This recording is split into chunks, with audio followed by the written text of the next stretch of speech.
Eiffel tower की ऊंचाई 330 metre, हमारा चिनाब पुल 359 मीटर।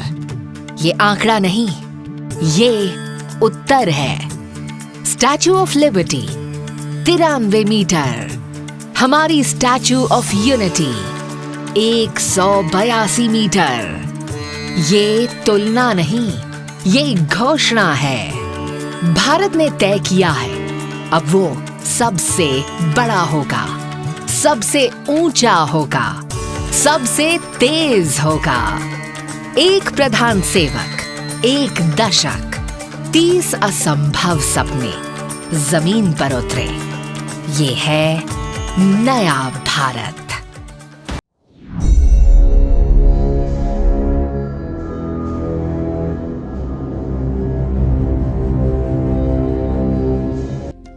आसमान से ऊंचा भारत, नजर उठाइए। जहां जमीन खत्म होती है, वहां से भारत शुरू होता है। चिनाब नदी के 359 मीटर ऊपर दुनिया का सबसे ऊंचा रेल पुल, फ्रांस के मिलाव वायडक्ट से भी ऊंचा, इतना ऊंचा कि बादल भी इसके नीचे तैरते हैं। और उससे भी ऊंचे 182 मीटर पर सरदार पटेल खड़े हैं। दुनिया की सबसे ऊंची मूर्ति स्टैचू ऑफ लिबर्टी से दुगनी, नर्मदा उनके पांव छूती है और भारत उनकी ऊंचाई को निहारता है। 13,000 फीट पर सेला सुरंग, 10,000 फीट पर अटल सुरंग। जहां पहुंचना कभी मुश्किल था, वहां आज भारत रास्ते बना रहा है। 14 किलोमीटर जोजिला सुरंग, एशिया की सबसे लंबी। कश्मीर और लद्दाख जो 6 महीने कटे रहते थे, अब साल भर जुड़े हैं। ये ऊंचाई नहीं, ये भारत का स्वाभिमान है। जोड़ता है भारत। ब्रह्मपुत्र जो नदी नहीं, एक समंदर है। बोगीबील पुल 4.94 किलोमीटर, ऊपर सड़क, नीचे रेल। असम और अरुणाचल के बीच का अंतर आज मिट गया। लोहित नदी पर 9.15 किलोमीटर, भूपेन हजारिका सेतु, जिनकी आवाज ब्रह्मपुत्र जितनी बुलंद थी, उनके नाम का पुल भी उतना ही बड़ा है। ये पुल 60 टन के युद्धक टैंक का भार उठाता है। और फिर अरब सागर के पार अटल सेतु 21.8 किलोमीटर, भारत का सबसे लंबा समुद्री पुल। मुंबई से नवी मुंबई 70 मिनट से 20 मिनट। 272 किलोमीटर, 38 सुरंगें, 927 पुल। उधमपुर श्रीनगर बारामूला रेल लिंक परियोजना। कश्मीर आज भारत की रेल से जुड़ा। ये सिर्फ कनेक्टिविटी नहीं है, ये नई शुरुआत है। रफ्तार का भारत 1386 किलोमीटर, दिल्ली से मुंबई, भारत का सबसे लंबा एक्सप्रेसवे। राजस्थान का रेगिस्तान, मध्य प्रदेश के जंगल, गुजरात की धरती। और उसी रास्ते पर कभी भी IAF का लड़ाकू विमान उतर सकता है। 594 किलोमीटर गंगा एक्सप्रेसवे, पूरा उत्तर प्रदेश एक धमनी से जुड़ा। 340 किलोमीटर पूर्वांचल, 296 किलोमीटर बुंदेलखंड। वो जिले जो भूल गए थे, उन्हें याद किया गया।